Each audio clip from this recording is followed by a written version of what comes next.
आज हम बात करेंगे 10 उन लक्षणों की जो ये बताएंगे कि आपके ऊपर किसी प्रकार के कर्मों का बंधन है या कर्ज है, जिसके कारण कि आप अपने जीवन में परेशानियों को उठा रहे हैं और जीवन में आगे नहीं बढ़ पा रहे हैं। और साथ ही बात करेंगे कर्मों के बंधन से मुक्त होने के उपायों के बारे में। सबसे पहले कर्म शब्द। कर्म शब्द का जो अर्थ है उसका मतलब है क्रिया करना, काम करना। कोई भी शारीरिक या मानसिक क्रिया कर्म कहलाती है और इस क्रिया का जो परिणाम आता है, जो रिजल्ट आता है, वह भी कर्म कहलाता है। इसलिए मनुष्य जैसे कर्म करता है वैसा ही फल उसको भोगने को मिलता है। इसीलिए संसार में कोई सुखी है, कोई दुखी है, कोई अमीर है तो कोई गरीब है। इन्हीं सब कर्मों के परिणाम के कारण ही इस प्रकार का विभाजन समाज के अंदर पैदा होता है। जो कुछ भी हम करते हैं, कहते हैं या सोचते हैं, उसका एक प्रभाव होता है और उचित समय आने पर हमें वही प्रभाव अपना रिजल्ट भी देता है। उदाहरण के तौर पर जिसे हम भाग्य कहते हैं वह हमारे पूर्व जन्मों में किए हुए अच्छे कर्मों का फल है, और जिसे हम दुर्भाग्य कहते हैं वह हमारे पूर्व जन्मों में किए हुए बुरे फलों का, बुरे कर्मों का फल है। इसीलिए तो कहते हैं जैसा कर्म करेंगे वैसा ही हमको फल की प्राप्ति होगी। उदाहरण के रूप में आज जो हमारी वर्तमान में स्थिति है, अच्छी है या बुरी है, यह हमारे पूर्व कर्मों का परिणाम है, और जो कर्म हम वर्तमान में कर रहे हैं उससे हमारा भविष्य निर्धारित होगा। खैर, अब हम बात करते हैं उन बुरे कर्मों की जो हमने इस जन्म में या पूर्व के जन्मों में किए होते हैं, जो हमारे दुर्भाग्य का कारण बनते हैं, और इन्हीं कर्मों को हम कर्म बंधन या कर्मों का कर्ज या कर्म के ऋण आदि नामों से बुलाते हैं। कर्मों का ऋण यानी कि कर्मों का कर्ज या कर्म बंधन वो कर्म है जिनका कर्ज हमारे ऊपर अभी बाकी है या जिनमें अभी तक हम बंधे हुए हैं, और जब तक ये कर्मों का ऋण चुकता नहीं हो जाता या इन कर्मों से हम मुक्त नहीं हो जाते, तब तक हम अपने वर्तमान समय में बहुत सी मुश्किलों को या दुर्भाग्यों को अपने नजदीक इनवाइट करते रहते हैं और हम अपने जीवन में आगे नहीं बढ़ पाते हैं। तो अब हम बात करते हैं उन 10 लक्षणों के बारे में जिनको जानकर आपको यह पता चलेगा कि क्या आपके ऊपर कर्मों का बंधन भारी है या आपके ऊपर कर्म के जो बंधन है वो समाप्त हो चुके हैं, क्या उनकी स्थिति है। इन 10 लक्षणों को जानकर आप समझ पाएंगे। अगर आपको अपने डेली लाइफ में कुछ ऐसी चीजें महसूस होती हैं और बार बार महसूस होती हैं, और उन चीजों को आप अपनी तरफ से पूरा प्रयत्न करने के बावजूद भी यदि उनसे आप मुक्त नहीं हो पाते हैं, उन समस्याओं को यदि आप सॉल्व नहीं कर पाते हैं, जैसे कि कोई बीमारी हो जाती है शरीर में, लाख दवाई करो, सब तरह से चेक करा लो, लेकिन समझ नहीं आता कि वो बीमारी क्यों हो रही है, और सभी प्रकार की दवा करने के बावजूद भी जब उसका इलाज नहीं हमें समझ में आता है, तो इसके पीछे कर्मों का ही कारण होता है। इसी प्रकार कुछ और ऐसे लक्षण हैं जिनको देखकर जानकर हम समझ सकते हैं कि हमारे ऊपर कर्मों का बोझ है जो हमें जीवन में आगे नहीं बढ़ने दे रहे हैं और हमको जीवन में परेशानियों को पैदा कर रहे हैं। तो उन्हीं लक्षणों में सबसे पहला लक्षण, अगर इनमें से अधिकतर लक्षण आपको अपने जीवन में नजर आते हैं तो आप समझ जाना कि आपके ऊपर कर्मों का बोझ है। फिर कैसे उनको दूर करना है उसकी भी हम बाद में बात करेंगे। सबसे पहले पहला लक्षण, अगर आपके ऊपर कर्मों का बोझ है, कर्मों का बंधन है, तो आपके साथ क्या दिक्कत आएगी कि आप वर्तमान में नहीं रह पाएंगे, आप प्रेजेंट में नहीं रह पाएंगे। हमेशा आप जो है भूतकाल में ही या भविष्य काल में ही किसी ना किसी प्रकार से फंसे रहेंगे।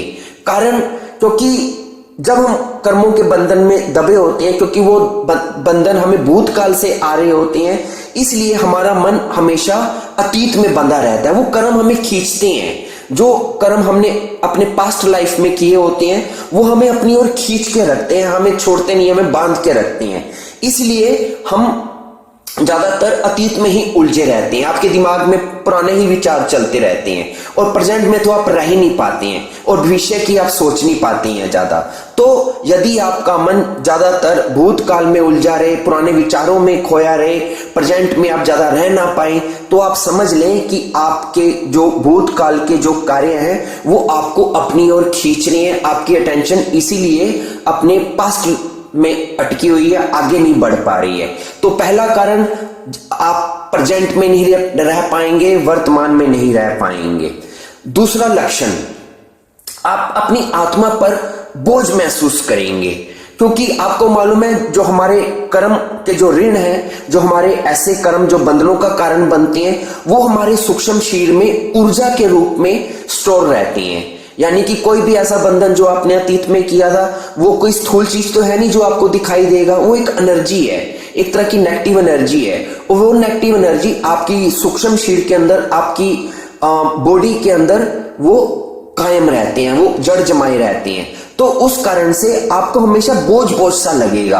अपने कई बार तो आपको स्थूल शरीर पर भी बोझ बोझ सा लगेगा, आपको अपना शरीर भारी भारी लगेगा कि जैसे कुछ वजन रखा हुआ है और वो उतर नहीं रहा है। ये वजन आपके कर्मों का बोझ है जो आपके कंधों पे रखा गया है। तो जब तक आप इस वजन को अपने शरीर से उतार नहीं देंगे, आप अपनी आत्मा पर बोझ को महसूस करते रहेंगे और आपको ये तकलीफ बनी रहेगी। तीसरी बात, आपके जीवन में मुश्किल स्थितियां बनती रहेंगी। आप लाख कोशिश करेंगे, अपनी तरफ से हर प्रकार से कोशिश करेंगे कि आप अपनी लाइफ को बेटर कर लें, इसको और सुंदर बनाएं, अच्छा बनाएं, लेकिन किस्मत आपका साथ नहीं देगी। आप पूरी कोशिश करेंगे चीजों को ठीक करने की, और एंड टाइम पे कोई ऐसी सिचुएशन बन जाएगी जिससे कि सारा स्थितियां बेकार हो जाएंगी, बिखर जाएंगी। तो तीसरा जो लक्षण आपको महसूस होगा कि आपकी लाइफ में बहुत मुश्किल स्थितियां बनेंगी, किस्मत आपका साथ नहीं देगी। चौथा लक्षण, पेनफुल इमोशन का उठना।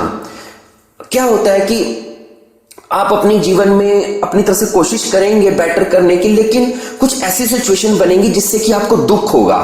आप किसी के लिए अच्छा करेंगे लेकिन वो आपके लिए बुरा कर देगा, और आप इस कारण से जब आपको दूसरों से, लोगों से, समाज से जब धोखा मिलेगा तो आपके अंदर दुख पैदा होगा, आपके हृदय के अंदर दुख पैदा होगा, आपके अंदर पेनफुल इमोशंस पैदा होंगे। और उसके कारण ये एक तरह की आप पनिशमेंट भी समझ सकते हैं कि जो अतीत में आपने ऐसे कर्म किए थे, हो सकता है आपने अतीत में किसी का दिल दुखाया हो, तो अब साफ बराबर हो रहा है कि वो आपका दिल दुखा रहे हैं, तो इनको आपको झेलना पड़ेगा। अब इनको झेलने का मतलब ही यही है कि आप अपना कर्ज चुका रहे हैं, हिसाब बराबर कर रहे हैं। खैर, पांचवा जो लक्षण जो आता है इस स्थिति में, वो ये कि आपके जीवन में ऐसी स्थितियां बनेंगी जो आपको आत्मविश्लेषण करने पे मजबूर कर देंगी, आपको अपने आप को सोचने पे मजबूर कर देंगी कि मेरे साथ ऐसा क्यों हो रहा है। और ये प्रकृति जानबूझ के ऐसा करती है ताकि आप सोचें, समझें, आत्मविश्लेषण करें कि जो चीजें, जो गलतियां आपने पहले की हैं, अतीत में की हैं, अब आप उनको दोहराएं मत। अब उनको दोहराने की बजाय उनको अपने जीवन से दूर करें। तो जब आपके जीवन में कोई ऐसी स्थितियां बने जो आपको सोचने पे मजबूर कर दें, आत्मविश्लेषण करने पे मजबूर कर दें कि मेरे साथ ऐसा क्यों हो रहा है बार बार, तो आप समझ जाएं कि आपके ऊपर कर्मों का बंधन अपना काम कर रहा है। इसके बाद छठा लक्षण कि आपके जीवन में स्ट्रगल होगा, संघर्ष होगा। आप बहुत मेहनत करेंगे, बहुत अपनी तरफ से जी जान लगा के आगे बढ़ने की कोशिश करेंगे, लेकिन आप अपनी लाइफ में स्ट्रगल से नहीं निकल पाएंगे, संघर्ष में ही अपने आप को झोंक कर रखेंगे। तो यदि आपके जीवन में संघर्ष आ रहा है, स्ट्रगल आ रहा है, आप उससे निकल नहीं पा रहे हैं, तो ये एक लक्षण है कि आपके ऊपर कर्मों का कर्ज है। दूसरी चीज, जो सातवां जो लक्षण है कि आप उस व्यक्ति विशेष से, उस सिचुएशन से अपने आप को मुक्त नहीं कर पा रहे हैं, उससे आप माफी नहीं मांग पा रहे हैं जिसको कि आपने नुकसान पहुंचाया था। आपने देखा ना, जब भी दो व्यक्तियों के बीच में झगड़ा होता है तो वो झगड़ा की टीस तब तक बनी रहती है जब तक दोनों के बीच में कंप्रोमाइज ना हो जाए या कोई तीसरा बंदा आके कंप्रोमाइज ना करा दे। जब कंप्रोमाइज हो जाता है तो बात रफा दफा हो जाती है और वो चीज खत्म हो जाती है। लेकिन आपका कुछ ऐसे अनरिजॉल्व इश्यूज हैं, कुछ ऐसी चीजें हैं जो अभी जिनका भी निपटारा नहीं हुआ है। तो जब तक वो उन चीजों का निपटारा नहीं होगा तब तक वो चीजें लटकती रहेंगी हवा में और आपको पीड़ित करती रहेंगी। तो ये ऐसे में आपको क्या करना चाहिए कि अगर ऐसी कोई सिचुएशन है, अगर आपको कुछ ऐसा महसूस होता है, तो आपको मान लीजिए इसी जन्म में हो सकता है कोई ऐसी स्थिति हो, कोई व्यक्ति हो जिसको कि आपने हर्ट किया, तो उससे माफी मांगे या उसके साथ जाके कंप्रोमाइज करें, मतलब सिचुएशन को रिजोल्व करें। या कोई ऐसी सिचुएशन है या बंदा अभी आपको नजर नहीं आता है, तो आप प्रार्थना करें अस्तित्व के आगे, परमात्मा के आगे, कि ऐसी कोई भी अगर सिचुएशन है तो मैं माफी मांगता हूं, मुझे माफ किया जाए और इस सिचुएशन से बाहर निकाला जाए। 8वां लक्षण जो ऐसी स्थिति में आता है वो है आपके रिश्तों में कड़वाहट आ जाना, रिश्तों में, रिलेशनशिप में, खासकर क्लोज रिलेशनशिप में मुश्किलें आना। अगर आप पति पत्नी हैं, भाई बहन है, या आप माँ बाप के साथ, मतलब जो भी आपके आसपास जो रिश्ते हैं उनसे आप निभा नहीं पाएंगे, उनके साथ आपको लड़ाई झगड़ा क्लेश दिक्कतें आनी शुरू हो जाएंगी। इसका भी कारण होता है आपके पूर्व जन्मों के कर्मों के बंधन के कारण। 9वां लक्षण, आपको डर लगेगा, किसी भी प्रकार का अतार्किक, मतलब कोई लॉजिक भी नहीं होगा, वो आपको एक मन के कोने में हमेशा डर लगा रहेगा कि कहीं मुझे कोई बीमारी ना लग जाए, कि कहीं मेरी मृत्यु तो नहीं हो जाएगी, कहीं मुझे कोई गलत तो नहीं समझ लेगा, कुछ भी मन में चलता रहेगा और आपको एक अनजाना डर सताता रहेगा।